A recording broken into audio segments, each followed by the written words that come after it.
E aí, pessoal, vamos começar mais um Tomorrow Talks. E hoje eu estou aqui com meu sócio Bruno Bétega. Fala, pessoal, tudo bem? A gente está em posição diferente aqui, estou me acostumando. E qual é a pergunta? E quem fala é João Pedro Moraes. Mas antes de falar sobre a pauta do dia e a nossa convidada, vamos falar um pouco dos nossos patrocinadores. Hoje, a Aicha, uma das maiores redes asiáticas de milkshake, chá e café do mundo, com mais de 2.000 lojas em operação global e plena expansão na América Latina, começando pelo Brasil, com a sua primeira loja na Liberdade. É um modelo já validado internacionalmente, com produto de alto giro, forte apelo jovem e experiência de marca. E um ponto muito importante para você que pretende investir em franquia, um processo de franquia hoje para os 100 primeiros franqueados com condições comerciais muito exclusivas na negociação, tá? Então, assim, se você está interessado em investir num modelo de negócio com uma margem interessante, com uma alta rentabilidade e com taxas exclusivas para os 100 primeiros franqueados, a Aicha pode ser uma excelente alternativa de negócio. E se você não conhece a Aicha, vai na Liberdade. Aqui embaixo vai ter o endereço e um link para você obter mais informações sobre. Um detalhe importante da Aicha, tá? É muito bom, o produto é bom, a gente foi lá pessoalmente conferir. Além disso, o insumo é baratíssimo para você que é empresário, que pensa ter sua franquia e tudo mais. A produção é muito rápida. A preparação dos funcionários é muito qualificada. Então, você não é uma loja que você entra lá e fica esperando na fila. É rápido. A produção é rápida. Então, você vai ver volume e o preço é excelente para atrair consumidores. É bem competitivo. Então, assim, é um produto de qualidade já validado, né? Mais de 2.000 lojas. Então, assim, a experiência do cliente, a estrutura, a própria arrumação da loja, o layout da loja é todo pensado para que o cliente tenha uma experiência, uma pausa no dia para ter um pouco de prazer, de relaxamento, ter ali o milkshake, o chá, o café.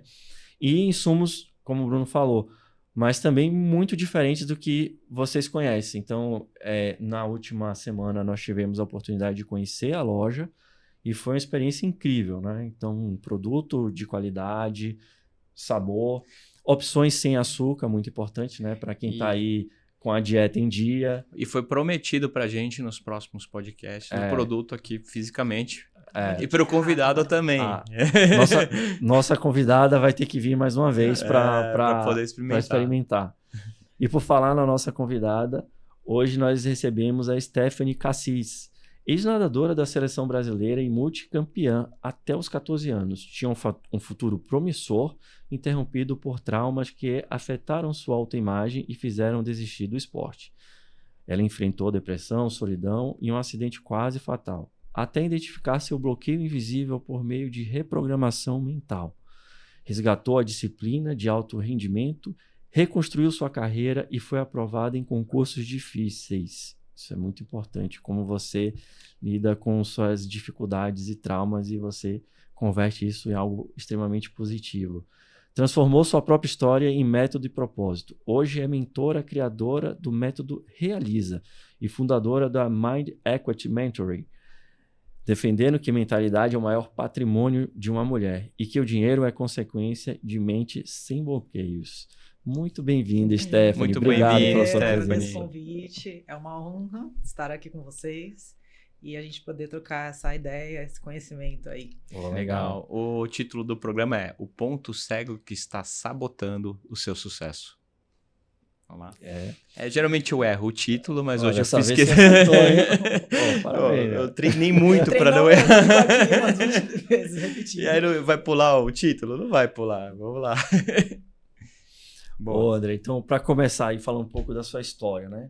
Você tinha uma trajetória, né, no esporte, na natação, quase uma atleta olímpica. E o que foi que travou e como é que você reverteu isso Então, a nossa história, eu gosto de partir do princípio que a nossa história começa a ser construída muito antes da gente ter certos resultados, né? Sim. Então, depois de várias repetições de padrões iguais, né? Eu chamo isso de picos e vales, né? Então, eu comecei a entender como que eu saía de um vale e transformava isso num pico. E como que eu voltava para o vale e tinha resultado novamente. E aí eu comecei a questionar por que de tanta oscilação, né, na minha vida, e comecei a estudar sobre isso. Só que a gente só consegue entender quando a gente vai entender a nossa história desde o início. Sim. Né? Então, eu poderia começar aqui falando dos meus títulos, né? Só que antes disso, como que eu cheguei nesses títulos? Por que eu fui uma campeã assim tão nova, né? Na verdade, a conclusão que eu cheguei foi: eu tive uma história de rejeição inicial, tá? Então, meu pai, descendente de árabe, ele queria um filho menino, e eu nasci menina. Então, por mais que ele tivesse me dado amor, atenção e tudo mais, né? Eu senti aquela rejeição inicial.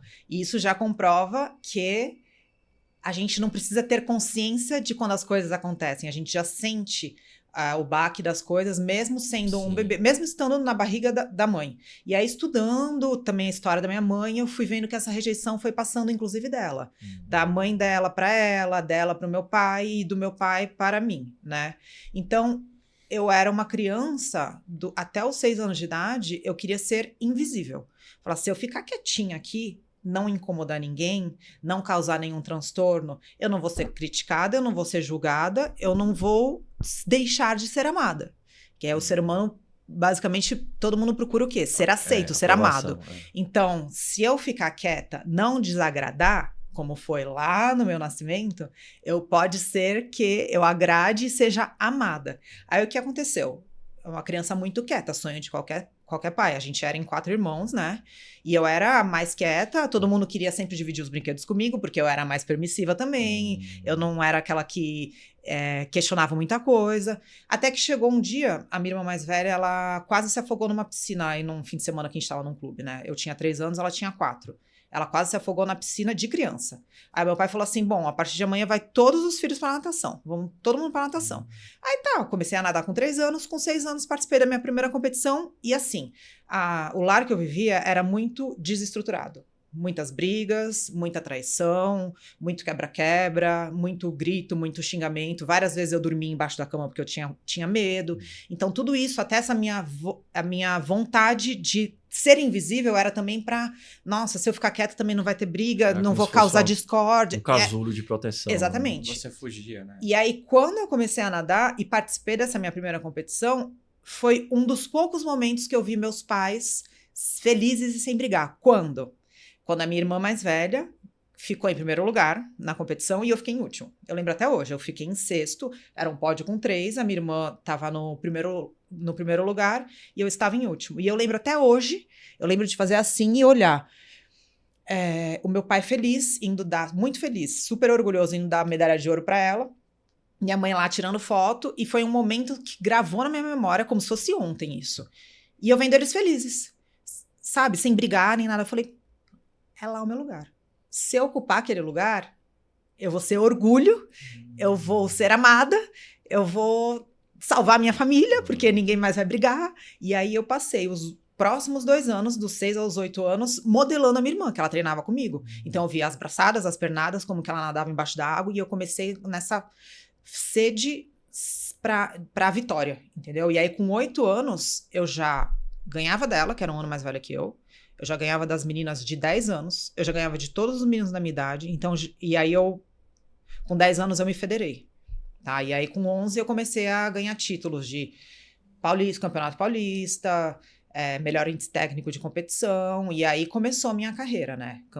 Aí fui ser campeã brasileira com 12 anos, 13 anos eu já ia para Sul-Americano, já estava na seleção brasileira, eu era a mais jovem da seleção brasileira, né?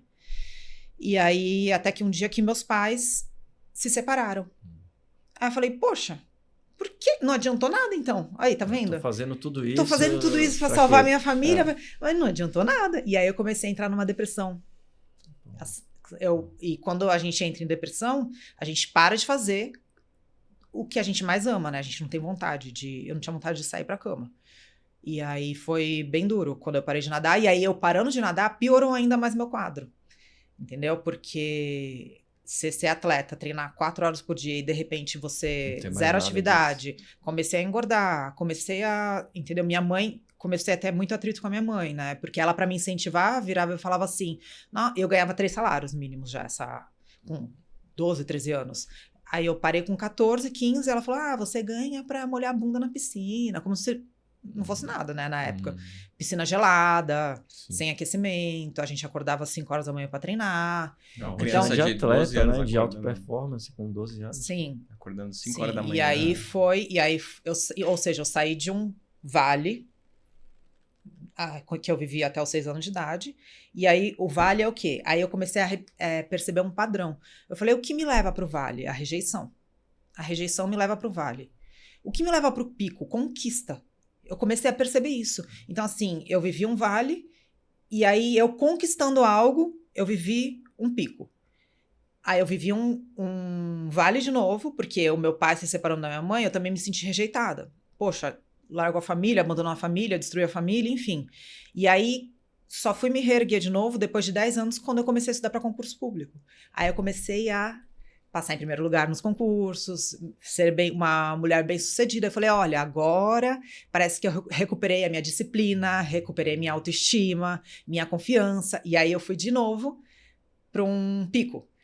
Aí casei, tive minha filha, tal, descobri uma traição do meu marido. Aí fui para depressão de novo. Aí entrei num vale. Aí foi assim minha vida e eu percebi Só que assim, antes eu demorava 10 anos para sair de um vale e para um pico. Hoje, eu sei que quando eu sofro alguma coisa que me leva para o vale, eu sei que eu preciso ter atos de conquista.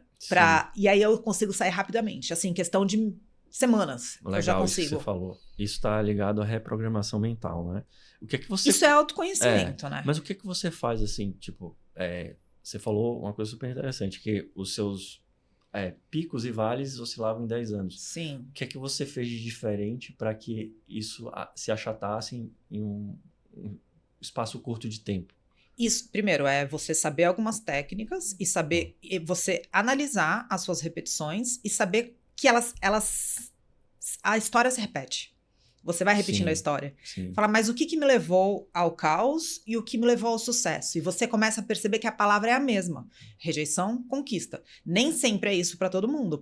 A palavra muda, fatores, entendeu? Mas você recrutar algo que te tire do fundo do poço, você ter essa consciência, é só você se conhecendo muito. Isso não teve a ver com a reprogramação.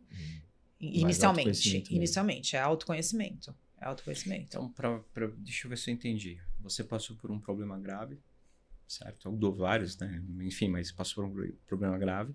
Mas você soube como se resgatar através de se autoconhecendo. Pô, se eu consigo uma conquista, mas como é que você... Aí é o seguinte também. É isso. Tá. A programação, a repetição de ciclo, ela vem de crenças que a gente carrega, memórias, certo? Então, tudo que eu acredito como se fosse uma verdade para mim vai ser os meus resultados, tá? Os resultados, eles falam a verdade. Então, se eu tenho algum resultado ruim em qualquer área da minha vida, seja na minha saúde, no meu corpo, no meu trabalho, financeiramente, que eu posso ter um trabalho bom, ganhar bem, mas o dinheiro pode não ficar comigo, eu posso ser aquela pessoa que gasta mais do que ganha. Então, é trabalho financeiro, vida espiritual, relacionamentos, tudo. Se você tem resultado ruim em relacionamentos, por exemplo, que era o meu caso, todos os meus relacionamentos acabavam em traição. Por quê? Que é sempre igual. Será que o problema é a pessoa que tá comigo? Todo homem é igual? Todo homem trai? Que nem meu pai fez comigo, meu primeiro marido fez comigo, o outro namorado fez comigo, o outro fez comigo, todo mundo. Então, assim, aí eu comecei a pensar, o meu resultado fala a verdade. Se eu tenho resultado ruim em alguma área da vida, é porque eu tenho crença ruim. Então, se eu tenho... Como que eu faço para saber que crença é essa que eu carrego? Então, a minha rejeição lá na infância, ela programou em mim um sentimento de que o amor é isso, os homens são assim, é isso que eu mereço. internalizou dentro de mim. Ponto. Sem discussão. É uma verdade oculta. Aí o seu subconsciente é já meu ponto vai cego. programado para... Eu me atraio por pessoas que vão tem me esse fazer passar por essa mesma situação. Mas por quê? Tudo tem um motivo. A vida faz isso. Porque a pessoa, os outros, o relacionamento serve como espelho. Tá? O outro é reflexo das minhas sombras. Então o outro vai mostrar pra mim o que eu tenho que curar dentro de mim. Por isso que eu não acho que relacionamento existe vítima e vilão, por exemplo. Sim. Aí falam, o narcisista e a coitadinha. Não. As pessoas se atraem, porque um mostra pro outro o que ele tem que curar. Então, eu sabendo disso, eu falei, o que essas pessoas, esses personagens que estão passando pela minha vida, que só mudam de nome e estão me fazendo sentir exatamente a mesma coisa, estão querendo me mostrar? E aí foi começar a estudar e cheguei no ponto zero. Sim. O ponto zero foi a primeira rejeição. Entendeu? E aí eu reprogramo. Reprogramação nada mais é do que você trazer para a consciência. Isso. Porque o que é uma crença? É uma verdade absoluta. Então, por exemplo, o céu é azul. Não é uma crença, é uma verdade absoluta. O céu não é rosa nem amarelo, o céu é azul. Isso. Agora, se eu falo todo homem trai, é uma crença. Porque nem todo homem trai.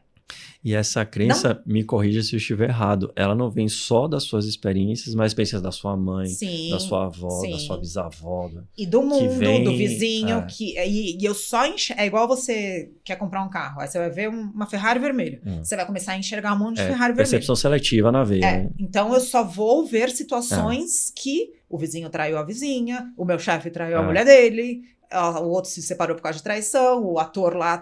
Isso só vou enxergar isso. E isso vai consolidar a verdade oculta que já existe dentro de mim. Até eu. A reprogramação nada mais é do que o quê? Stephanie, olha pra isso aqui. Todo homem trai? Não, existe homem que não trai. Sim. E aí começa a olhar pra esses casos. Olha, o fulano não trai a esposa. Não sei o que, não trai... E aí você quebra isso. Sobe de você trazer pra consciência. Entendeu? Por isso que o primeiro passo do método Realiza é reconhecer. Então, a reprogramação não é uma mágica. É você questionar a sua crença. E você questionando a sua crença, você começa a pensar de forma diferente. Que ela fala, que crença ridícula. Por que eu acreditei nisso a vida inteira?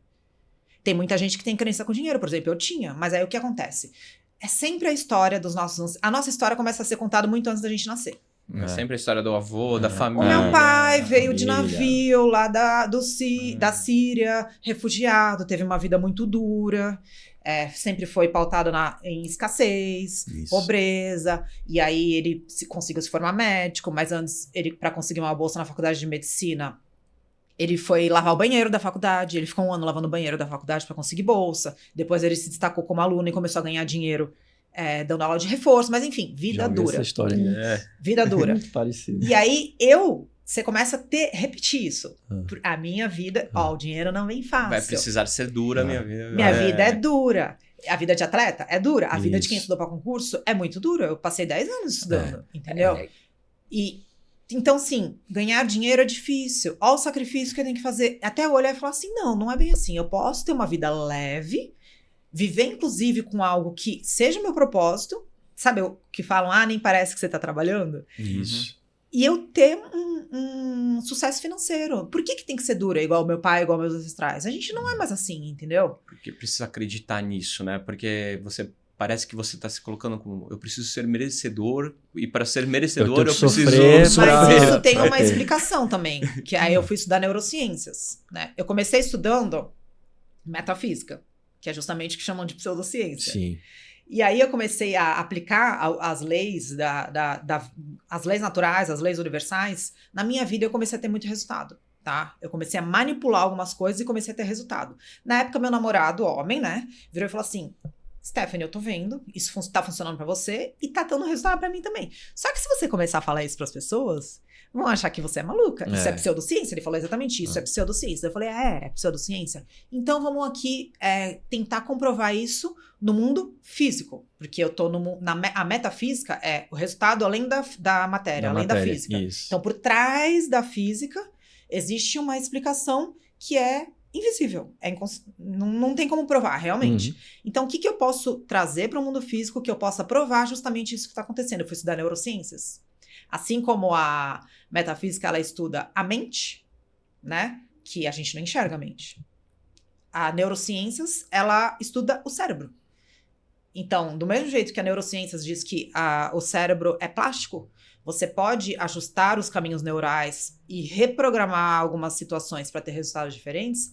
A nossa mente, eu também consigo fazer isso na mente. Então, eu comecei a estudar neurociência. Falei, já que ninguém vai acreditar na pseudociência que eu tô falando aqui, eu vou trazer a ciência, eu vou trazer a ciência prática. E aí, tem uma explicação para essa repetição de ciclo. De acordo com a neurociência, o estudo do cérebro humano, ele diz por que a gente não consegue ir muito longe da história que a gente viveu, dos nossos ancestrais, dos nossos pais. Porque antigamente, aí eles vão estudar toda a história da humanidade. Quando a gente vivia no tempo das cavernas, a gente precisava viver em grupo. Se você era expulso de um grupo, você morria. Isso. Porque o Você grupo estava servia... susceptível a tudo, né? Sim, animal, frio, falta de comida. Então lá nos grupos a divisão era muito certa. Quem ia caçar, quem ia cuidar das crianças, quem ia fazer a comida, quem ia fazer o abrigo. Então você ser expulso de um grupo era sinônimo de morte. Isso. Tá? Isso ficou gravado no nosso cérebro. E aí, hoje, as pessoas falam tanto de, nossa, tenho medo de falar em público, tenho medo de me expor, por quê? Você tem medo da rejeição. Isso. Porque para você, o cérebro, se você for rejeitado, você vai morrer. Entendeu? Apesar de ser uma máquina muito bem desenvolvida, nosso cérebro ainda opera Sim. no Windows. Com essa crença de... Entendeu? Windows então, 1. assim, como que eu vou ser tão diferente dos meus pais? Como que eu vou ser próspera? Ter uma vida leve e ter um relacionamento saudável, se os meus pais não tiveram. Se eu começar a me destacar muito, eu vou ser rejeitada pelo meu clã. Então, eu não posso ir muito longe. Senão, eu preciso de um grupo para pertencer. Eu preciso ser igual. Se eu for diferente, eu vou ser expurgada. Eu vou ficar sozinha, eu vou ficar vulnerável, eu vou estar em perigo, entendeu? Sabe o que isso é legal? Porque na minha família, a gente sempre teve a crença que, desde os meus avós, minha família sempre foram muito bons como os funcionários. Todos são prestativos, mas pouca gente nessa família foi empreendedor. Isso estagnou para todos, assim, não são 10 netos, são uns 40. E todo mundo CLT acredita nisso, que tem político envolvido. Inclusive, um dos políticos que falaram isso e tal. E eu, até um dia que eu questiono, não é bem assim. Eu posso ser um empreendedor, eu posso empreender. E não é uma crença antiga que vai fazer minha cabeça. E às vezes eu me pego pensando, será que eu seria um bom funcionário? Você tenta mas, se obviamente, no começo você teve dificuldade? Tive, mas eu nunca tive medo de tentar, entendeu? Sim. E, de certa forma, eu simplesmente... Quebrou quebrei, esse ciclo. Mas não é fácil. Não do é jeito fácil. que você está falando, e você me falando já está me fazendo pensar diferente. Então, se tem uma pessoa que você já está ajudando, você está me ajudando. Não, mas quando a gente tenta quebrar, aí você entendendo de algumas coisas, a gente começa a não cair em algumas ciladas, tá? Porque acontece, você está preso num padrão. Você tenta fazer diferente, por mais que você fala, nossa, eu posso. Você vai dar de cara com algumas resistências. Que você deve ter passado por algumas resistências quando você começou a empreender. Ou seja, fazer algo de muito diferente.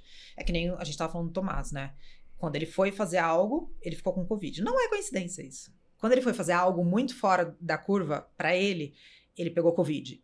Isso é um teste de confirmação. A gente chama de teste de confirmação, ou seja, quando eu vou fazer algo muito diferente, vai ter alguma coisa que a vida vai me impedir, porque para o meu cérebro é preguiçoso. O cérebro serve para poupar energia, porque ele ainda não sabe se amanhã você vai ter que ficar 3 dias caçando. Então, poupar energia.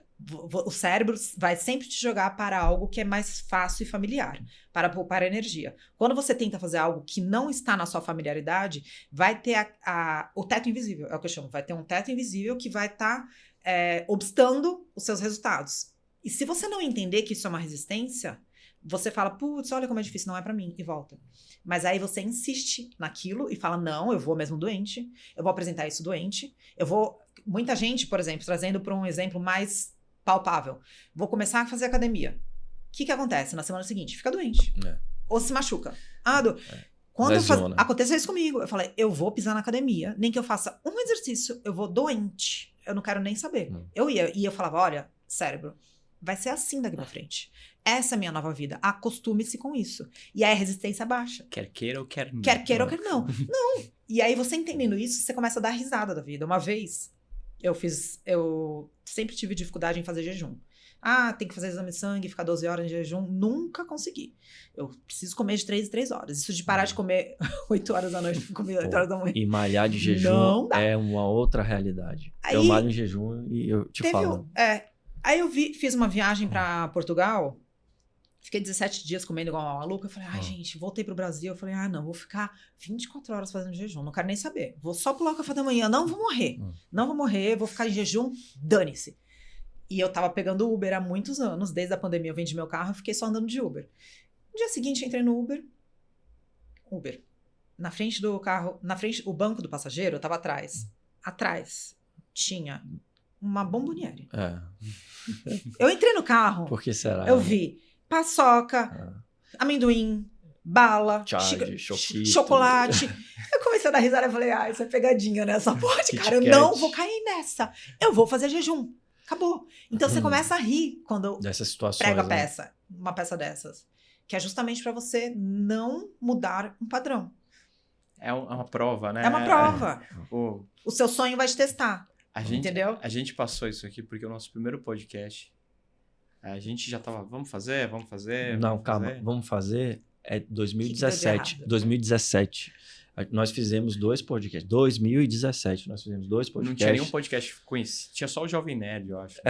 Enfim, fizemos em 2017 e veio demanda de empresa e tal, outras prioridades, e deixamos de lado. E desde 2019, poxa, vamos voltar ao podcast, vamos voltar. Aí no dia, em outubro, ele chegou no escritório. Hoje nós vamos fazer o podcast. Eu falei, nós vamos fazer. Quantos anos depois?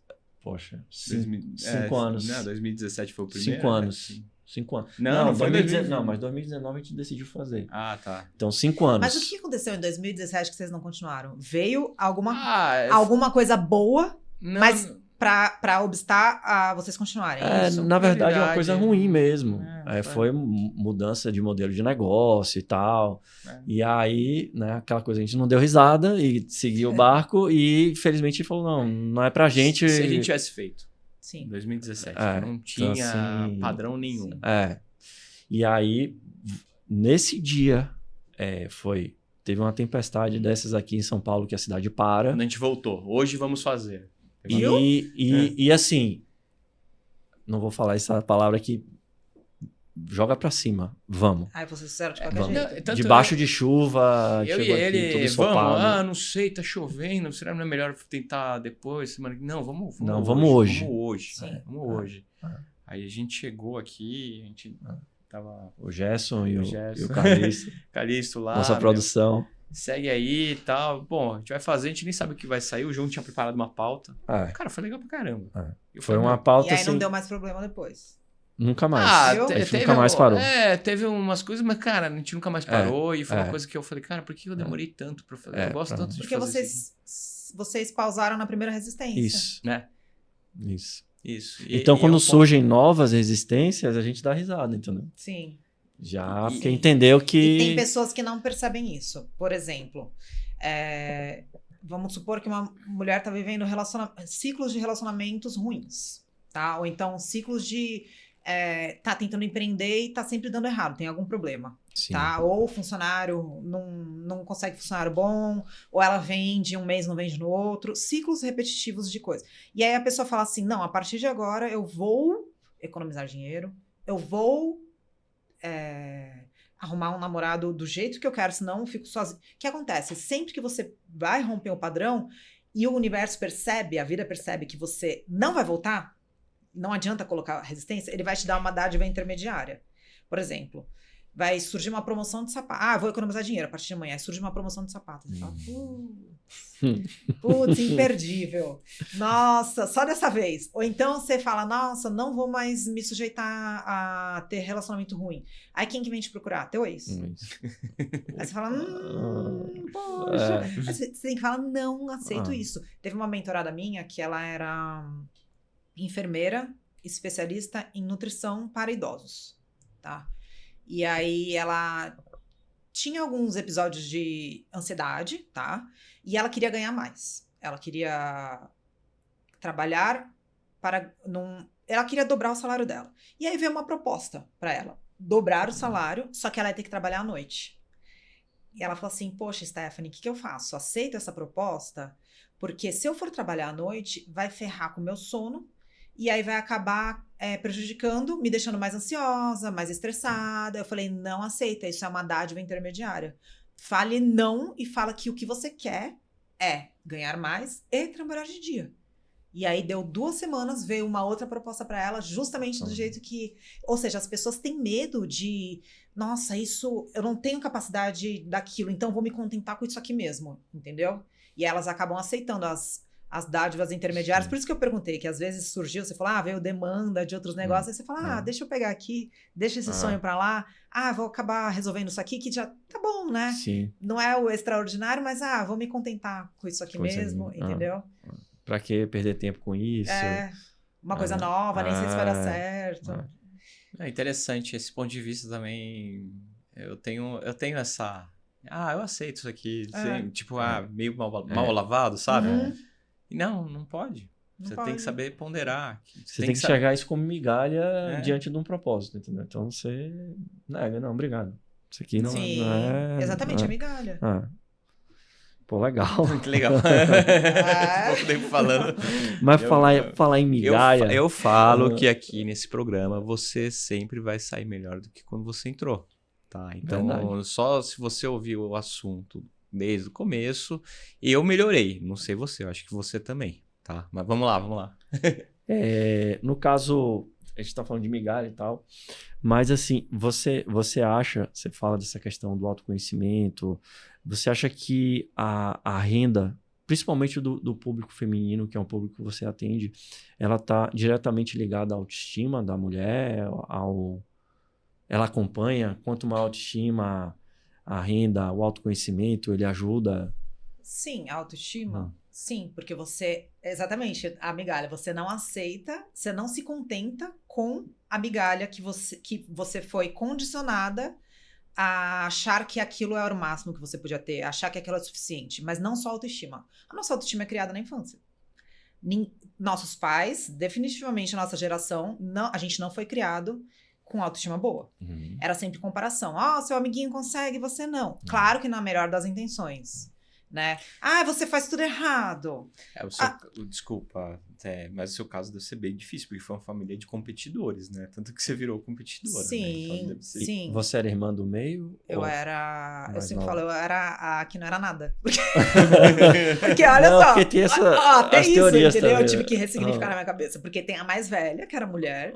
Aí tem eu, que é a segunda. Aí tem o único homem e a caçula. Eu sou o quê? Você tem a primogênita, a caçula e o único homem. O que eu sou? A do meio. A invisível. Você é... A invisível. Não, mas já ressignifiquei isso na minha cabeça. Já tá bem trabalhado.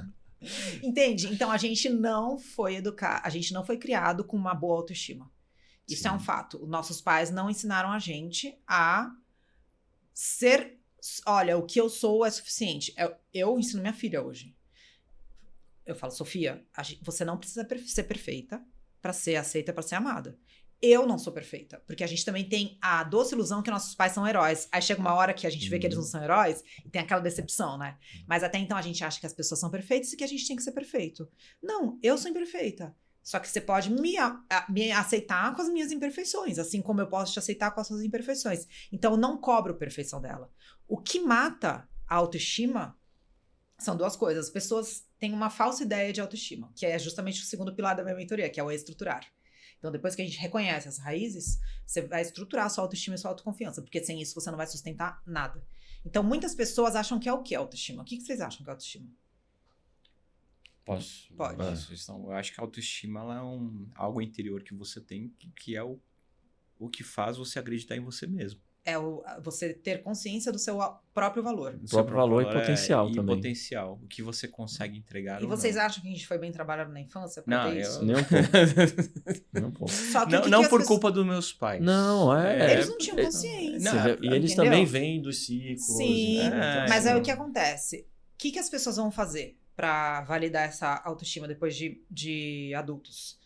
Mulher e homem, sabe? A mulher, você bonita, vou postar uma foto no Instagram, vou receber um monte de like, nossa, minha autoestima foi lá pro alto. O homem, vou postar uma foto do meu carrão, aqui do meu relógio, do sei lá o que eu tenho, e aí vão todo mundo, nossa, que... Tô validado. Tô validado, vou ter um emprego bom e tal. Só que o que acontece? Quando você se abre para validar sua autoestima no externo, você também fica aberto para crítica externa. Então, do mesmo jeito que você tá vulnerável para me validem, você está vulnerável para qualquer crítica te jogar pro fundo do buraco, entendeu? E não é assim que se constrói a autoestima. Todo mundo faz isso. Todo mundo. Então, eu quero ter autoestima porque se eu tiver uma mulher bonita do meu lado. Eu vou ter autoestima se eu tiver um cara rico do meu lado. Ou se eu for bonita, ou se eu for... Não. Como que é formada a verdadeira autoestima? Primeiro, você cumprir as promessas que você faz a si mesmo. É assim que é formada a autoestima. Ah, que legal. Então, se eu me proponho a ir pra academia todo dia, Agora se eu você me proponho... entende, né? Porque...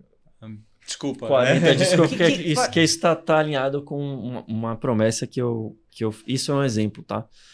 As pessoas começaram a me questionar, poxa, porque você tá colocando... Eu que nunca postei nada, porque você tá colocando sua rotina de treino todos os dias e marcando o objetivo que você colocou e o dia, por exemplo, 40 de 260. Uhum. E aí eu falei, não, isso aqui é justamente para eu validar um acordo interno Sim. e deixar isso exposto. Exatamente. Quais são os seus acordos internos? Ir pra academia todo dia. Ser um bom pai, um bom marido.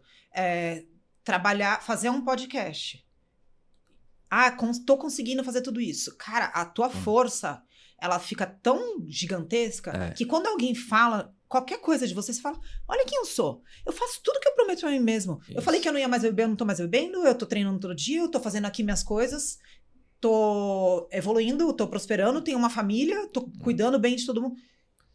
Tipo assim, você fica inabalável. Isso. E você Entendeu? é criticado. Assim, você é criticado, você é Crítica vai julgado. vir. Só que Então, você, assim, você se já blinda. tá. É isso. Você já tá. cumprindo o que você se propôs a fazer, você aumenta o seu alto valor. E quando vem alguém criticar, você olha pra pessoa e fala, mas o que essa pessoa tá construindo pra me criticar? Você já tá com o que você falou, aquela etapa de estruturação bem sólida. E aí Só que não é só isso, tá? Sim. O perfeccionismo, ele acaba com a autoestima.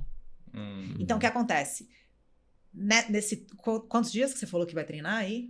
Eu coloquei 260 dias no ano. Não é seguido nem nada. Não, são 200 São total 260. Eu vou Tá contando. quase em seguida. Eu tô em 40, a Vamos gente tá em supor fevereiro. que 260. Vamos supor que você faz 258. Qual é a sensação que você vai ter? De derrota. Por quê? Entendeu? Mas é isso, a primeira sensação de derrota. Por causa de dois mas treinos. aí depois você eu tá vou... sendo perfeccionista. Aí depois eu vou falar, pô, mas só foram 2. Só foram 2. Ou seja, você, se não for perfeito, você se auto-chicoteia Isso. e você destrói a sua autoestima. Então, o que eu internalizei pra mim? É a lei de Pareto, que é uma das leis universais. A lei de Pareto, a regra do 80-20. Então, assim, 20% dos meus resultados são responsáveis. 20% das minhas ações são responsáveis por 80% dos meus resultados. Então, tudo que eu faço na vida, eu falo, tô fazendo pelo menos 80%. Eu também queria ir pra academia todo dia, mas se eu faltar tem dias que eu falto. E eu não fico, nossa, como você é preguiçosa, como você é ruim. Eu não fico me culpando. Então, deixar o perfeccionismo de lado, pra que serve o erro? Pra você olhar e falar, onde eu posso melhorar isso aqui? E não repetir. Uma coisa é você ficar errando e continuar repetindo, outra coisa é você errar e falar, onde eu vou melhorar pra isso não acontecer de novo? Por que eu fiz 258 dias e não 260? Vamos lá, melhorar. Não, nossa, como eu sou um fracasso. Entendeu a diferença? Sim. E outro ponto que ninguém falou aqui, porque pequenos sucessos precisam ser comemorados, né? Mesmo que você... Pô, você não fez 150 no ano passado, você tá fazendo 258, porque você não vai comemorar. Não vai comemorar. Sim, entendeu? sim. E isso te faz apreciar o processo também. Isso. E aí, o que acontece? Você não precisa esperar um ano para você falar, nossa, eu tive sucesso. Você pode ir vendo resultados ao longo desse processo. Por exemplo, nossa, meu sono melhorou. Olha, como a disposição melhorou. Olha, já estou vencendo. No final vai ser 260 treinos. Mas você não precisa comemorar só quando você chegar no 260. Sim. Você pode fracionar isso. Por exemplo, 260, quanto que vai ser em 6 meses? Fazer uma pequena comemoração quando você chegar faço nos de 6 10 em meses. 10%. Entendeu? Eu já faço de 10 em 10%, então. entendeu? Por exemplo, fiz 26, 10%. Sim. 52, 54, 52. E até mesmo pra você curtir um pouco o processo, né? Porque isso. a gente já é trabalhoso, mas, pô, é legal também o processo em si, você se dedicar a uma coisa, olhar. Às vezes você fala, pô,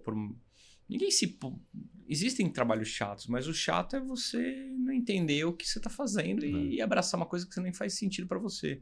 Agora, fazer um treino, pô, quem não gosta de treinar? Eu gosto. Tem gente que não gosta. Tem gente que não gosta, mas pelo menos ele gosta. Então, pô, que legal. Mas tá vendo como é intuitivo? A gente tem essa intuição. A gente vai fazendo as coisas e arrumando nossa vida intuitivamente. Mas fazer as coisas sem consciência, por pura intuição, pode ser um tiro no pé. Que foi o que eu fiz quando eu era lá, sucesso na natação. Eu não sabia como eu tinha construído minha disciplina. Sim. Eu não acordei um belo dia e falar, nossa, eu vou fazer esse processo, vou atingir esse marco, não tinha processo nenhum. Eu simplesmente fiz.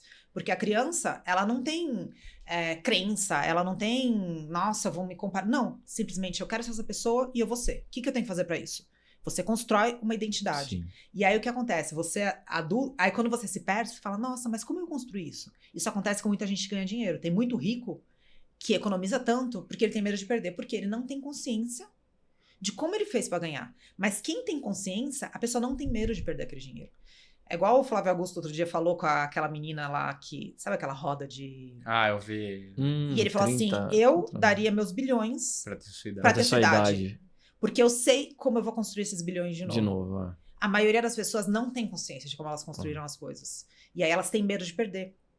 Entendeu? E foi o que eu fiz com a minha vida de atleta. Eu não sabia como eu tinha feito. Eu precisei recrutar minha disciplina de novo e fui estudar. Como que é a disciplina? O que é a disciplina? O que é a disciplina? Uma curiosidade, hoje você nada ainda? Faço musculação. Mas não volta a competir? Não.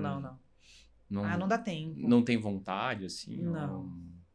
Porque foi tão bom, pô, ganhou vários campeonatos e tal. Mas chegou a hora que... Não passou. Vai virar a página, né? Fazer outra coisa. Eu gosto de fazer musculação, eu gosto de resultado agora. O que vai dar o resultado? Eu quero ter um corpo tal. Preciso fazer musculação. Ponto. Objetivo. Prática. Treino 12 minutos por dia. 12? 12? Não. 12 mesmo? A regra do 80-20. Eu treinava 60. Isso até junho do ano passado. Aí minha filha teve uns problemas, eu treinava na hora do almoço, né? Eu tinha 1h30 de almoço, treinava 60 minutos, almoçava e tal, até aí me trocar. Aí minha filha teve uns problemas que eu tinha que voltar pra casa na hora do almoço. Como que eu vou treinar, voltar pra casa e almoçar? Tem que diminuir meu treino. E aí eu comecei a pesquisar. Como que eu faço pra treinar menos? Otimizar os 60 minutos. E aí eu descobri várias técnicas que você aumenta a potência do treino e pode treinar menos. Então foi isso que eu fiz. Eu não simplesmente diminuí o tempo. Eu tô treinando de um jeito diferente. E é justamente eu coloquei 12 minutos porque é 20% de 60. Eu falei, eu não quero ser fisiculturista, eu não vou subir no palco do Miss Olímpia. Então, se eu me dedicar 20% e tiver 80% de resultado, eu não preciso ter um corpo 100%. Se eu tiver 80%, tá ótimo. Entendeu? Eu consigo conciliar minha vida, né? E eu aplico essa regra pra tudo na minha vida. Pô, legal. Interessante. Curioso pra saber. Inclusive, eu já voltei a quando eu parei de nadar com 15 anos. Com 20, eu voltei a nadar numa equipe master, a gente chama de master, quando você já não é mais atleta profissional nem nada, você já é adulto e você começa a competir, fazer competição de master. E o meu técnico era o Joel. Aí eu falei, é o seguinte, Joel, antes eu treinava 4 horas por dia quando eu era atleta. Hoje não dá, porque eu trabalho, eu consigo treinar 1 hora por dia. O que você vai fazer com isso? Eu falei, então vamos fazer o seguinte, vamos otimizar esse tempo, vamos potencializar o seu treino. Ele pegava um snorkel, pra eu nadar com snorkel, e ele colocava um papel aqui no buraco do snorkel. Ou seja, o oxigênio vinha para mim totalmente limitado. E eu conseguia potencializar o meu treino e fazer um esforço, assim, que meu corpo... Ou seja, eu conseguia treinar em 1 hora e fazer o esforço de 3 horas. De 3. Entendeu? Caramba. Então, isso é potencializar o treino. E aí você consegue fazer mais coisa A mesma coisa, com menos tempo. Isso você pode aplicar no seu trabalho. Entendeu? No trabalho, na sua rotina, pode aplicar no trabalho, na rotina, em tudo. Onde você pode, o que dá para potencializar, o que não dá. Vou começar a trabalhar com o olho fechado, assim. Pra ver se eu consigo. É o esforço inteligente. Você tá... Eu falo assim, são 7 áreas principais da vida. Espiritualidade, corpo, relacionamento, trabalho, financeiro, relações, né? Isso engloba relação com família, com amigos, Sim. com relacionamento amoroso e mental. O que eu posso fazer? Uma coisa, a única coisa, em cada área dessa vida que vai me dar um resultado exponencial. Porque nem tudo que você tá fazendo vai te dar resultado. Sim, sim. Isso é o esforço inteligente. Você parar pra pensar, você parar pra fazer um planejamento. Uma coisa que eu faça nessa área que vai potencializar os meus resultados nessa área. Aí um exemplo aqui prático. Enfim, a vida do empresário brasileiro, da empresária é loucura, né? Você tem um sócio todo mês que consome o seu capital, você tem as dificuldades, as limitações de mercado. Então, a gente fica imerso muito na operação e eu acho que nunca vai sair, se você quiser que a coisa funcione bem. Mas você deixa muito de lado essa parte estratégica, de olhar o seu negócio com uma visão de consultor. A gente reservou tipo um dia no mês para olhar isso e ver onde é que a gente pode potencializar o negócio. Assim, é dinheiro que a gente está... Sim, e aí pegando o gancho com a autoestima, que foi a pergunta lá que você me fez. Sim, sim. A autoestima da mulher que tem a ver com os resultados financeiros. Então vamos lá, por que eu criei isso? Ponto cego mental. Porque quando eu comecei a participar desse grupo de networking, muitos empresários e tal, em grupos de mastermind e tudo mais, eu comecei a perceber que as mulheres, principalmente, elas ficavam muito focadas, o que eu mais ouvia. Qual é o meu ponto cego no meu negócio? O que eu tenho que melhorar? É vendas? É marketing? É meu posicionamento? É meu produto? É meu serviço? Qual que é o ponto cego? Elas ficavam perguntando lá. Ponto cego, ponto cego, ponto cego. Eu falava, será que essas pessoas não percebem que existe um ponto cego mental antes de vir para o ponto cego físico? Sim. Não que isso não seja importante. Claro. É um conjunto de variáveis, é um conjunto, e não é só um ponto, tá? Não adianta eu falar, olha, eu quero melhorar minhas vendas. Não, você tem que melhorar o conjunto de variáveis, porque é um sistema complexo, para ter um resultado otimizado. Só que existe um ponto cego mental. E aí, o que eu percebi, principalmente em mulher? As mulheres, ela tem dificuldade de soltar o controle. Isso funciona dentro de casa. Você que é casado? Você é casado também? Sim. Acontece dentro de casa. As mulheres acham que o marido nunca vai lavar a louça igual a elas. A criança nunca vai arrumar a cama igual a elas. Só elas fazem bem, né? Então você vai lá e faz, ela vai lá e dá uma ajeitadinha. É assim ou não é em casa? E eu batendo na mesa. Ele falou, não, não, mas Aí vai lá, dá uma ajeitadinha. Dá uma ajeitadinha. Porque tem medo de soltar o controle. Por quê? Na história, né, na nossa história, os homens foram autorizados a errar. As mulheres não. Os homens já estão no mercado de trabalho há muito tempo. Os homens estão acostumados a tomar decisões. Os homens, se eles erram, nossa, é experiência, ele vai voltar melhor. A mulher, ela já por ser mulher, ela tem a necessidade de se provar melhor do que ela precisa ser. Então, se ela errar, ela é um fracasso. Se ela errar, ela não é competente. Se ela errar, é porque tinha que ser mulher. E aí, o que acontece? A autoestima e a autoconfiança ruim reflete um controle. Então, essa dificuldade de delegar, de não controlar tudo, não controlar microgestão, porque microgestão não dá resultado. Né? Você pode delegar essas coisas. Você pode sim ter um processo, fazer um planejamento, mas ponto, você vai treinar alguém para fazer aquilo. E você vai confiar na pessoa. Claro. A mulher, ela tem essa dificuldade, mas esse excesso de controle é reflexo de uma baixa autoestima e uma baixa autoconfiança. E isso pode ser trabalhado. Entendeu? Você não precisa ser perfeita. Sim. Você também pode errar. Claro. Entendeu? Ninguém precisa fazer 100% perfeito igual você faz. Não vai mudar nada no resultado. Entendeu? Bom. Então, reflete sim. É um assunto bem específico mesmo, né? Porque assim, as mulheres, elas são muito graciosas nas coisas que elas fazem. Geralmente, você não vê um trabalho meia boca de mulher, sabe? Você vê homem é mais fácil. você vê algo mais relaxado, menos complexo. Agora, a mulher, geralmente, eu adoro trabalhar com mulher, porque quando você dá São o mais trabalho... detalhistas. São bem mais. E multitarefa também. Multitarefas Isso também. aí é imbatível. Conseguem fazer várias coisas ao mesmo tempo. Não que elas fazem... Assim, não é E bem feito. É bem mas feito. elas funcionam super bem. Tem uma Mas e qual a capacidade... cobrança que tem por trás disso também? Então, Qual que é o peso? não, do meu lado não, mas Delas talvez mesmas. delas mesmas. Entendeu? É delas mesmas. Enquanto a gente, o homem ele é muito fácil a gente até comentou, entrar na caixa do nada e ficar... Outro dia eu fui trocar o óleo do carro, eu parei e fiquei 1 minuto olhando o óleo cair, sabe? Tipo, o homem consegue se desligar Sim. e ficar que nem um bobo. Não, a mulher já tá pensando Na próxima coisa que ela tem que fazer. não sei o que, na próxima coisa que tem que É fazer. desgastante. O que tá faltando em casa. Qual o e- mercado, que não sei o que tem que levar a criança não sei aonde, vai por aí vai. E a gente fica olhando o óleo cair e a gente tem essa... Então, São humanos diferentes, né? Agora, como é que faz para os dois se adaptarem? É comunicação, né? Existem trabalhos que potencializam mais esse jeito da mulher, tá? É que tem mulher que ela acha que tem mulher que quer vir competir com o homem. Isso está totalmente errado, ninguém está competindo. Pelo contrário, são duas forças complementares. Sim. A do homem e a da mulher. A mulher é muito mais planejadora, é da energia feminina. Planejamento, paciência. O homem já é mais ação, objetivo. E aí essa mulherada, em vez delas pegarem a potência delas e verem onde eu posso trabalhar aqui, elas querem ocupar o lugar de CEO numa multinacional. E aí você vai ter que fazer reunião com um monte de homem na mesa, você tem que ser dura. Você tem que... Um monte sai chorando de reunião, vai chorar no banheiro. Sim. Homem não faz isso. Entendeu? Então é pesado. Ela tá querendo ser homem. Ela não quer ser uma mulher melhor com as suas potencialidades. Sim. Ela quer ocupar o lugar do homem, uma competição. É verdade. Aí entra numa zona bem complicada. E, cara, tem reunião que às vezes você sai amassado, né? Sim. Você sai amassado e eu não passo na cabeça chorar, passo na cabeça comer alguma coisa, respirar.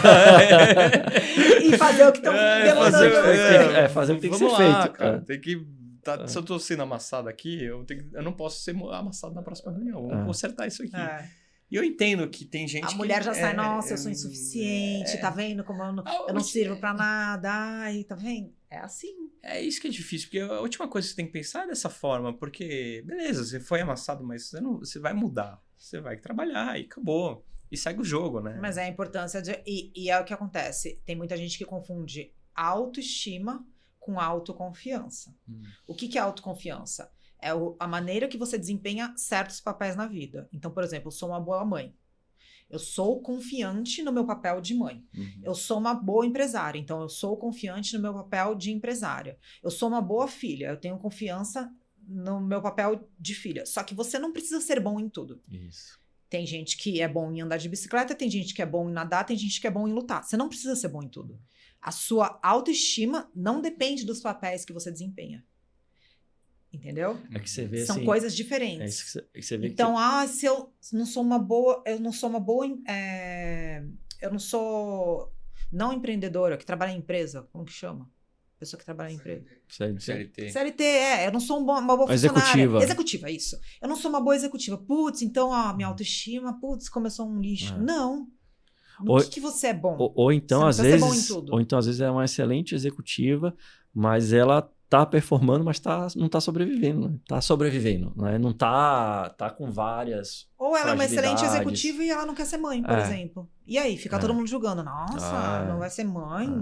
Quando é que Como vem? assim? Quando é que vem? Quando é que vem? Entendeu? É muita cobrança, né? É difícil e eu imagino que assim, a gente não tem tanto... A gente tem emoção, mas eu não carrego tantas emoções como, por exemplo, minha esposa. Minha esposa, ela é... às vezes eu tenho que andar em ovos, porque eu não tenho noção nenhuma das vezes... que vai acontecer. O que vai acarretar isso.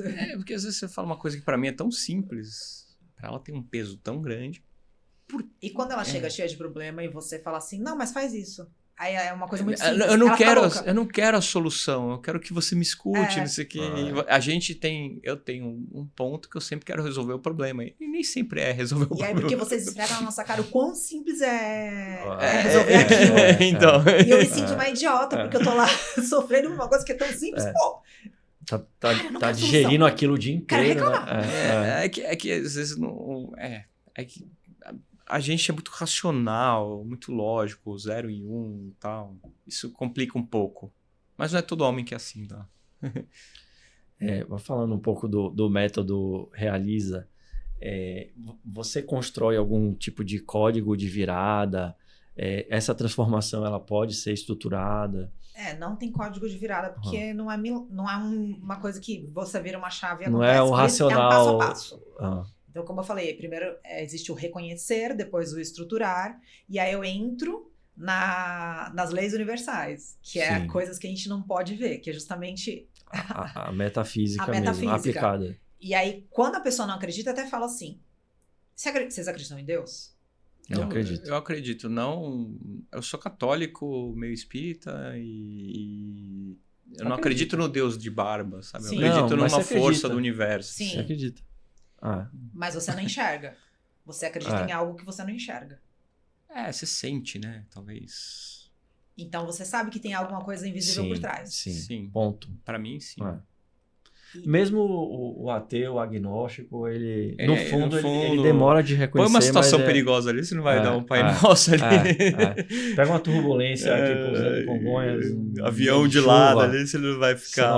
Você não vai mudar. E aí eu trago pra consciência, eu explico como funcionam essas leis na nossa vida e como elas moldam os nossos resultados também. Por exemplo, teve um experimento que fizeram, uma psicóloga de Harvard fez um experimento.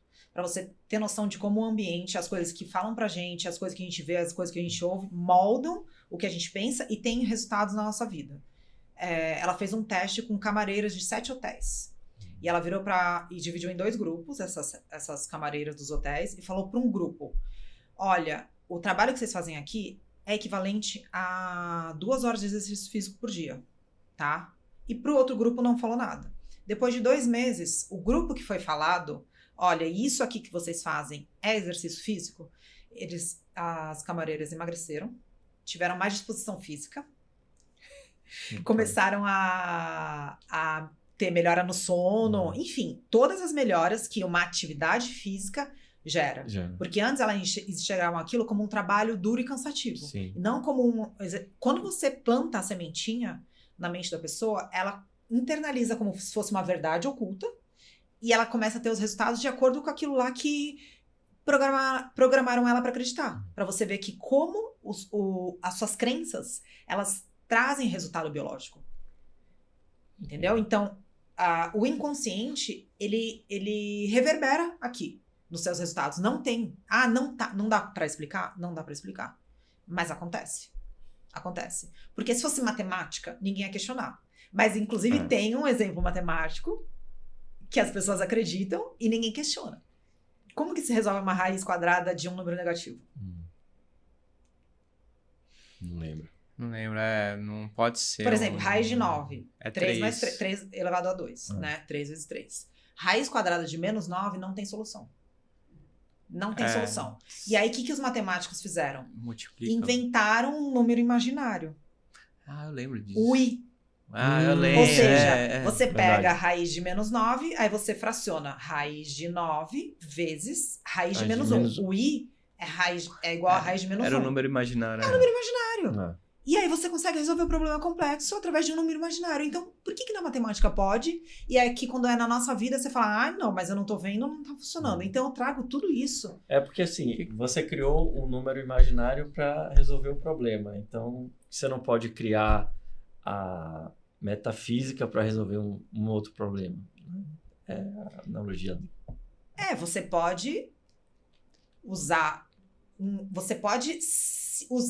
o que você não tá vendo para resolver um problema complexo. Então, tá bom. Eu tô fazendo tudo isso que eu tenho que fazer aqui para ter sucesso no meu negócio. Eu tô venda, é marketing, é estruturação, é modelo de negócio, tudo certinho, preço. Tô aqui trabalhando tudo, mas eu tô num teto que eu não consigo ganhar mais do que X por mês. Isso acontece com todo mundo, tá? Sim. Até quem ganha muito dinheiro, eles querem romper o teto e não é difícil. Você chega num patamar e a sua autoimagem é daquela pessoa. Fizeram outro teste, inclusive, com um vendedor americano, tá? Porque lá nos Estados Unidos eles falam quanto ganha por ano, né? Então era um cara que ganhava $100 mil por ano. Quando ele faturava, quando ele batia os $100 mil, podia ser em qualquer mês. Agosto, setembro, julho. Acontecia alguma coisa com ele, que ele ficava doente, ou ele quebrava um braço, ou ele... qualquer coisa, que ele não conseguia mais vender. Ele batia sempre no mesmo teto. Tá? Quando ele ultrapassava um pouco, acontecia alguma coisa. Quebrava um carro, que era justamente aquele valor. O filho ficava doente, que era justamente aquele valor. Acontecia alguma coisa para ele ser o cara dos $100 mil por mês. Ou seja, ele não pode ir muito longe daquela autoimagem que ele tem. Então isso, você ultrapassar esse teto, acontece em qualquer nível. Desde a pessoa que ganha 5 mil até a que fatura 100 mil por mês. Entendeu? E você usar o oculto, a sua mente, para te ajudar no seu resultado físico, é válido. Por mais que eu não consiga enxergar a minha mente, nossa, mas eu não tô enxergando aqui. Mas se você trabalhar uma mentalidade, você vai conseguir ter esses resultados físicos muito mais exponencialmente, muito mais fácil, muito mais leve. Entendeu? Eu não preciso fazer tanta força aqui no mundo físico, porque eu não tô lutando contra minhas crenças aqui. Sim. Entendeu? Você tá com um alinhamento, né? Hã? Você tá alinhada com o que você... Tem uma aluna minha que ela me procurou falando assim, Stephanie, eu tô com dificuldade em romper um determinado patamar financeiro. Eu falei, tá, conta mais. Como que foi a sua história até aqui? Ela, então, eu queria ter feito medicina, eu não fiz medicina porque meu pai não deixou eu morar em outra cidade. Aí eu fui fazer direito. Aí eu tentei fazer concurso público, nunca passei em concurso nenhum. Aí eu montei um escritório de advocacia. Aí consegui um sócio. Esse sócio cuidava da parte de vendas, eu cuidava dos processos e tudo mais. Tava rodando super bem até que o cara se matou na pandemia. Eu não consigo mais. Eu não consigo. Eu tento fazer, eu me esforço, eu faço de tudo. E eu não consigo. Não rola, entendeu? Eu falei, tem alguma coisa te travando? Aí na hora, eu falei, você já percebeu que toda vez que você vai nascer alguma coisa, um projeto, um negócio, uma vontade, algo te paralisa? Aí na hora veio, como foi seu nascimento? Porque isso tem a ver. Como foi seu nascimento? Eu nasci via fórceps. Eu falei, então, você não conseguiu nascer sozinha. Você acha que você sempre precisa de alguém, sempre precisa fazer muita força e você não consegue nascer. Aí ela falou, então a gente trabalha tudo isso. Eu vou lá na raiz, falo, mas como que foi a gravidez da sua mãe? Ah, foi uma gravidez muito difícil, a minha mãe passou necessidade, ela tinha que trabalhar em 3 empregos, foi uma vida dura. Aí eu falei, você acha que ela não achava que era o momento ideal para você nascer? Ou seja, a própria mãe pode ter, não é hora agora, filha, de nascer, entendeu? Só que nisso, ela internalizou que ela não consegue sozinha, ela precisa de força. Ela internalizou que a mãe dificulta a vida dela. A mãe não foi bem sucedida na maternidade dela. A mãe virou super protetora, porque a mãe, o primeiro emprego que ela foi arrumar, a mãe falou, não, você não vai trabalhar nisso. Ela foi e colocou outra mulher para trabalhar, indicou outra mulher para trabalhar no emprego dela. Então ela via a mãe como um obstáculo a vida inteira. Aí você traz a pessoa para a consciência. Eu falei, você tá vendo que a sua mãe tá querendo te proteger. Ah, todo homem que arrumava não servia pra mim. Ela só aprovou quando o cara tinha dinheiro. Porque ela não queria que você passasse a mesma coisa que ela. Então, você começa a enxergar a sua vida com mais leveza, entendeu? E aí você começa a reprogramar. Não é que você reprograma uma memória. Você reprograma o jeito que você olha para aquilo. Fala, tá vendo? Não, você é capaz de fazer nascer as coisas. Você tem esse potencial. Vamos arrancar esse poder aí de dentro. E aí eu tô trabalhando isso nela. Não é que é uma mágica da reprogramação. É você trazer uma nova percepção para aquele momento traumático que a pessoa teve. E aí ela para de sabotar. É você entender o problema, identificar a causa. Fala, tá vendo? Minha mãe, não é que ela teve uma maternidade mal sucedida, é porque ela tava com medo. Era um ambiente hostil para mim. E você começa a falar, poxa, não precisa ser assim, eu posso quebrar isso. Eu tenho força hoje eu sou uma adulta. Eu consigo ter essa força eu não preciso ficar repetindo o padrão de quando eu era uma criancinha indefesa e sem força. Entendeu? Legal, você tá me dando bons insights aqui. E você falou né, dessa questão do autoconhecimento, reprogramação, mas assim, como é que você trabalha as pessoas que estão, até por experiência própria, estão ali no fundo do poço e você consegue resgatar essa pessoa que tem um baita potencial e trazer essa disciplina de elite, essa alta performance? O que acontece? O que eu gosto de fazer é planejamento estratégico pessoal. É isso que eu gosto de fazer. Então, é pegar a pessoa e falar assim, o que você quer fazer da vida? Eu quero isso, em todas as áreas da vida, porque eu não acho que o ser humano é um pedaço de pizza. Sim, tá? Então, vamos lá. Vamos perseguir esses objetivos, porque eu sou boa nisso. Disciplina, foco. Então, vamos lá. O que você tem que fazer? E planejar.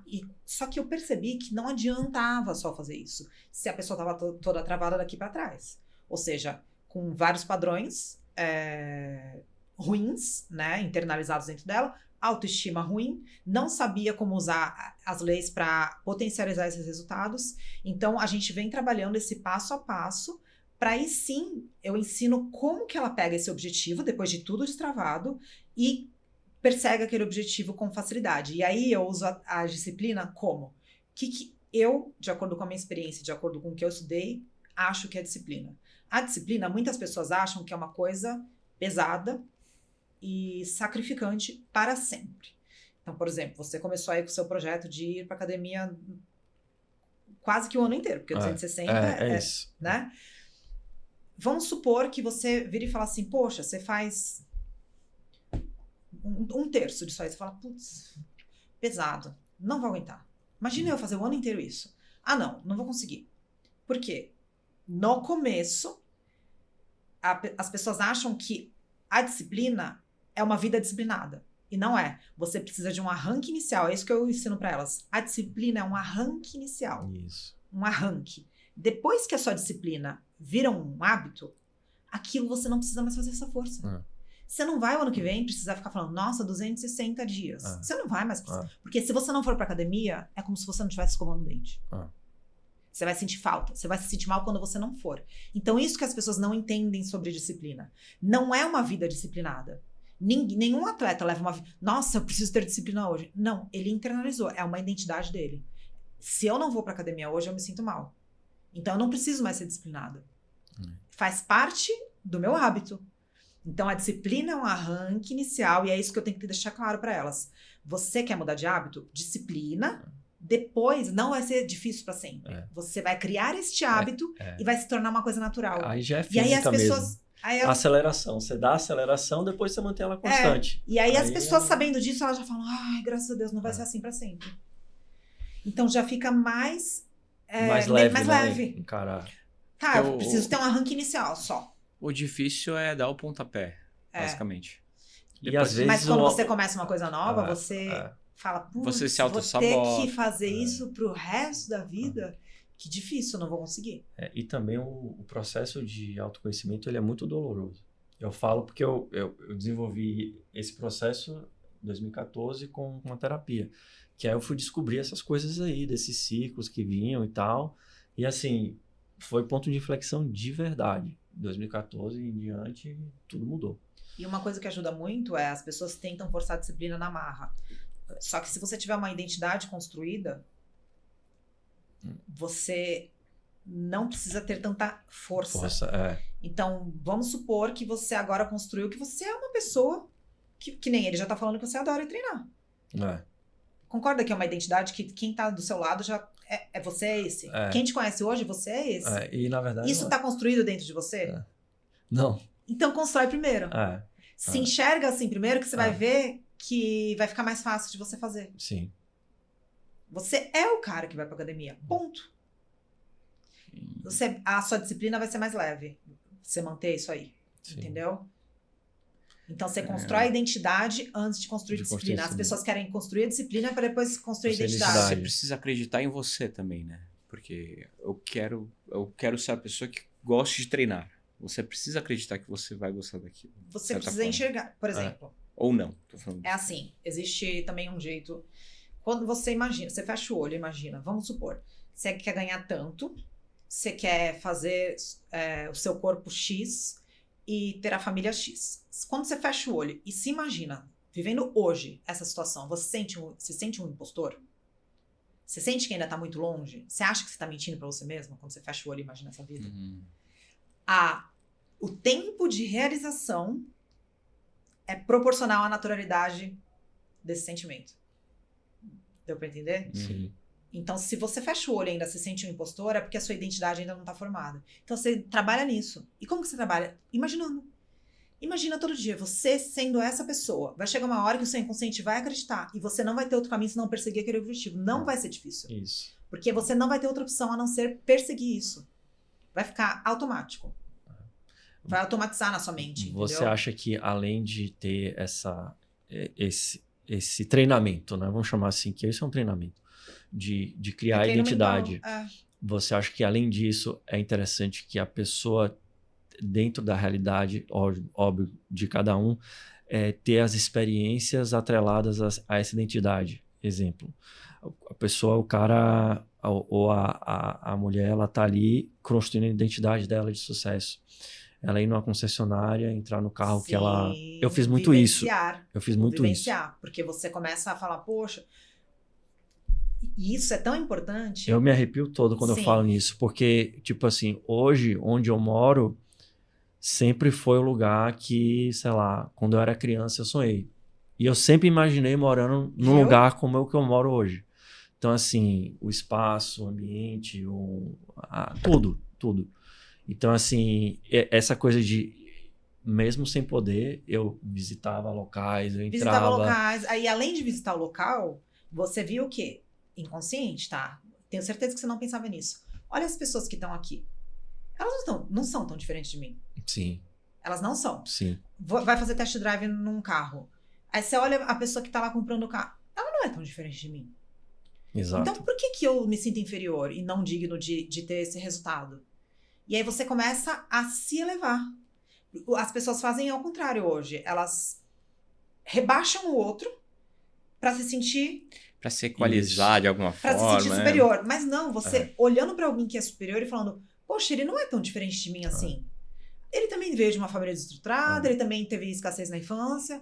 Por que ele conseguiu e eu não posso? Eu também posso. E isso é uma crenças culturais, assim, negativas nossas, de brasileiro. A gente sempre olha pro cara bem-sucedido com um olhar de negação. Inveja. Você vê um cara rico, mas esse cara fez isso de errado. Por quê? Porque as pessoas, o que eu falei lá atrás, as pessoas são espelhos. Então, por exemplo, posso até dar o exemplo do Joel. Joel nadou comigo, frequentou a mesma escola e estourou aí, do jeito que todo mundo sabe. Ficaram lá as pessoas de Santos que estudaram com ele. Muita gente olha pra ele e sente tudo isso que vocês falaram. Por quê? Eles viram e falam, como que eu, que tive a mesma criação, o mesmo estudo, as mesmas possibilidades, ele conseguiu eu não? Eu me sinto um fracassado. Então, o que eu vou fazer? Em vez de eu me inspirar nele e evoluir, eu vou macetar ele. Eu vou atirar pedra nele. Porque é muito mais fácil. Sim. Então, ele tá fazendo alguma coisa de errado. Ele tá mentindo. Nossa, ele tá passando a perna em alguém. Isso. Entendeu? É muito mais fácil você fazer isso. Ao invés de você olhar com admiração e modular. E, de alguma forma, se inspirar ali, né? Isso. Pô. E eu passei por isso quando eu comecei a passar em concurso público. O primeiro que eu passei foi na Petrobras. Eu falei, nossa, eu vou chegar lá, prédio aqui na Paulista, 901, Paulista 901, prédio da Petrobras. Eu falei, nossa, vou chegar lá, vai ter um monte de gente inteligente, vou trabalhar com um monte de gente não sei o quê, os meus chefes vão ser isso, aquilo. Quando eu cheguei lá, no começo, você fica 1 mês, 2 meses vislumbrada lá. Depois você fala, nossa, gente como eu. Eles não têm nada demais, absolutamente nada demais. Por que eu endeusava essas pessoas? Não, entendeu? E aí, quando eu comecei a estudar para outro tipo de concurso, que hoje eu trabalho no Tribunal de Contas do Estado de São Paulo, e eu comecei a ter contato com os conselheiros. Sim. E eu olho para eles e falo, é gente como a gente. O meu diretor tem os mesmos problemas que eu. Por que eu fico colocando as pessoas num pedestal? Não, você se coloca naquela mesma frequência, naquela mesma vibração que a pessoa tá, e você começa a falar, olha, isso é normal para mim hoje. E você vivenciar uma situação antes de comprar uma casa, de comprar um carro, frequentar aquele bairro, frequentar o clube que tá frequentar o restaurante que tá ali do lado, entendeu? Você começa a falar, olha, são pessoas como eu. Por que eu não posso? Então você começa a normalizar o seu desejo. Isso. E aí ele começa a ficar mais perto de realizar. Entendeu? Então é um pulo do gato mesmo isso aí. É impressionante. Não é algo do destino, algo imaginário, mas é algo de você entender que você pode e você lutar por aquilo. É permissão. É permissão mental. É permissão. Então, de você buscar coisas que podem ser, sim, ao seu alcance. Até brinco, querer não é poder. Querer não é poder. Quanta gente quer e não faz. Porque enquanto você não destravar essa permissão, você realmente, querer não é poder. Você tem que sentir que você pode. Sim. Exatamente. É. Poxa. Sério? Tá. Já deu 2 horas? Vocês falam, hein? O pessoal gosta de conversar aqui. Poxa. Ainda mais quando o assunto é tão bom, né? Não, o assunto tava... Eu Fluido. fico... Não pareceu que passou 2 horas. Não, mas é geralmente assim, passar de uma forma rápida, porque quando é bom, aí você piscou, passou. Aí foi. Mas, bom. Stephanie, onde é que a gente encontra você? Mas, ó... Quem quiser... Me sigam no Instagram e no TikTok. Sté.cassis. E quem quiser contratar o seu curso, sua mentoria... Também dá para entrar em contato comigo pelo Instagram. Maravilha. Ó, só pessoal, mandar uma mensagem lá que a gente conversa. Vocês viram o programa que foi hoje, vocês viram como foi construtivo. Eu, por exemplo, assim, só nessa conversa acho aqui que tive... o Bruno foi esclarecedor. Assim, muitos insights que eu tenho até dentro da minha cabeça. Que isso é uma coisa que eu converso muito com ele sobre. Esse tema ele é riquíssimo. Sim. Então, assim, porque por a gente ter essas crenças limitantes de achar que essas coisas do metafísicos é lei da atração, isso é balela e tal, e nada. não é. Não é. Não é. Gente, é lei que vai atuar na nossa vida, a gente acreditando ou não, igual a lei da gravidade. Você pode acreditar ou não, ela vai estar atuando na sua vida. Basta você querer continuar vivendo no automático ou ter intencionalidade de criar os seus próprios resultados. Ou seja, eu deixo a vida me levar, Não pra mim não funciona. funciona. Não vai levar a lugar nenhum. Vai levar Pessoal, agradecer primeiro, a presença. Obrigado pela presença. Obrigado de verdade. Conversar aqui a nossa prova. Obrigado pela aula. Tá sempre aberta, a porta vai estar sempre aberta. Quando quiser voltar, só. Inclusive para tomar um chá. Não sei se... Vamos lá. Pessoal, se você ficou até aqui, até o final, curte, vai atrás do Instagram dela, curte, compartilha, mostra para quem você conhece. Duvido que não vá acrescentar na sua vida. Como só nessa conversa você viu que tem potencial. Então, não custa nada também. Curte a Tomorrow também, curte o Instagram da Tomorrow, segue a gente. Tamo junto. Se inscreve no canal. Se inscreve no canal. E faz muita diferença pra gente. Talvez pra você não faça muito, mas é só um clique. É só um clique e pra gente vai ser muito importante, tá? Beleza? Então, Sté, obrigado. Até a próxima. E pessoal, valeu aí. Fica no próximo. Valeu, pessoal. Vamos pra cima.